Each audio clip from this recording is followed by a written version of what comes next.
बदतमीजी की भी हद होती है। पता नहीं कोई शर्म लिहाज नहीं है इनमें। 1.5 वर्षीय परी को गोद में उठाए सुगंधा बरबराती हुई बालकनी से अंदर कमरे में घुसी। अरे क्या हो गया? और ये इतना गुस्सा किस बात पर हो रहा है? रोहित ने अपनी पत्नी सुगंधा का तमतमाता चेहरा देख पूछा। वो सामने वाली सोसाइटी में कोने की दूसरी मंजिल का फ्लैट है ना, उसकी बालकनी में से एक बूढ़ा खुसट कई दिनों से मुझे घूर रहा है, सुगंधा ने मुंह बनाकर कहा और गोद से नन्ही सी परी को बेड पर लिटा दिया। ये बात सुनकर रोहित ने बाहर बालकनी में जाकर देखा तो सामने वाली सोसाइटी में एक सफेद दाढ़ी वाला बूढ़ा अपनी बालकनी में टहलता हुआ दिखाई दिया। लगता है कोई नया परिवार अभी हाल ही में आया है।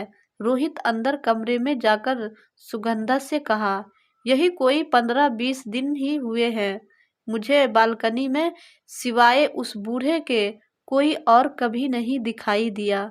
जब देखो कभी कुर्सी डालकर बैठा मिलेगा तो कभी टहलता हुआ, मगर नजरें इधर हमारी बालकनी पर ही।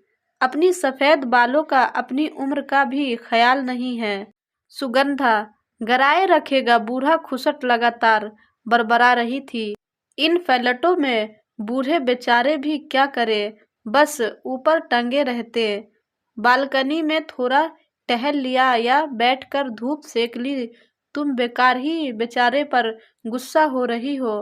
रोहित ने हंसते हुए सुगंधा को समझाने का प्रयास किया। बेचारा अकेले परी को लेकर जब भी बालकनी में जाती हूँ तो इस खुसट की नजरें इधर ही गरी मिलती है।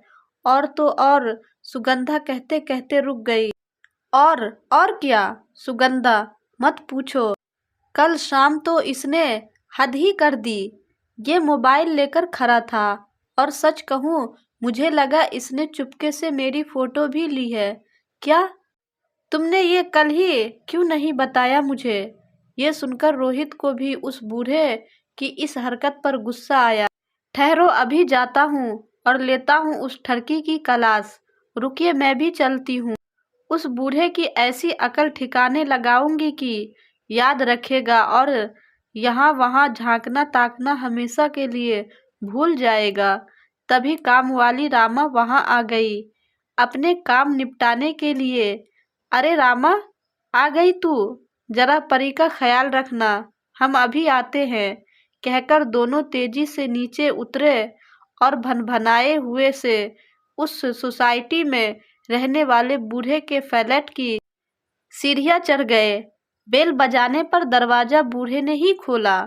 उन्हें देख बूढ़े के चेहरे पर मुस्कान तैर गई। अरे आप, आइए आइए, अंदर आ जाइए। कमरे में मात्र उजाला था।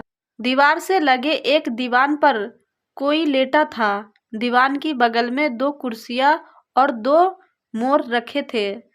इससे पहले रोहित या सुगंधा कुछ कह पाते, एक अस्फुट सा स्त्री स्वर कमरे में उभरा, जिसके शब्द रोहित और सुगंधा समझ नहीं पाए। बूढ़े ने कमरे की लाइट जला दी तो कमरे की हर चीज साफ साफ दिखने लगी। ये पूछ रही है कि कौन आया है?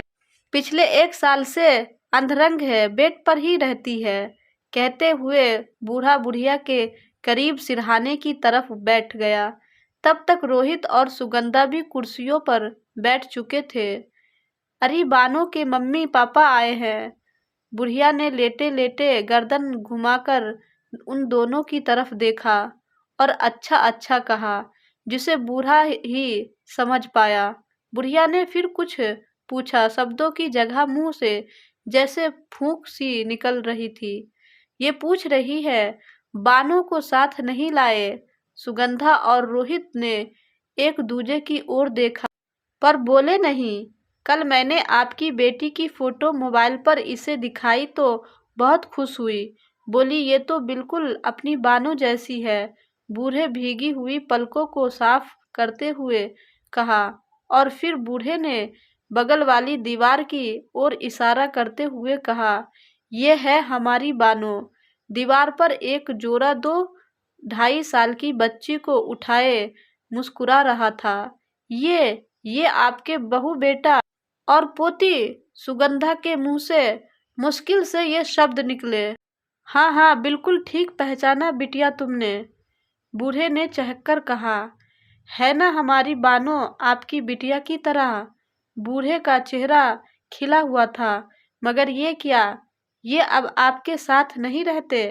रोहित ने चुप्पी तोड़ते हुए पूछा। इस पर बूढ़े का खिला हुआ चेहरा एकदम से मुरझा गया। उसकी आंखें भीग गई। बेटा, अब ये तीनों वहां चले गए जहां से कोई लौटकर नहीं आता। मतलब सुगंधा और रोहित एक साथ बोले। बेटा, गांव से शहर आए थे सब कुछ बेचकर, बेटे बहू और पोती के साथ आखिरी दिन बिताने के लिए। मगर ईश्वर को न जाने क्या मंजूर है, पहले तुम्हारी आंटी को अंधरंग और फिर एक एक्सीडेंट में बेटा बहू और हमारी बानो, हमने सब कुछ खो दिया। जिंदगी बोझ लगती है मगर जीना तो पड़ता है ना। ये मेरी पत्नी है, मेरी जीवन संगिनी, इसे अकेले कैसे छोड़ दूं? जी रहे थे कि यहाँ बेटे के फ्लैट में रहने आ गए, उस किराए के मकान से। किस्मत देखो, मुझे उस दिन बिटिया के हाथों में हमारी बानू दिखाई दी तो यूं लगा जैसे किसी ने रेगिस्तान में किसी प्यासे को पानी दे दिया हो।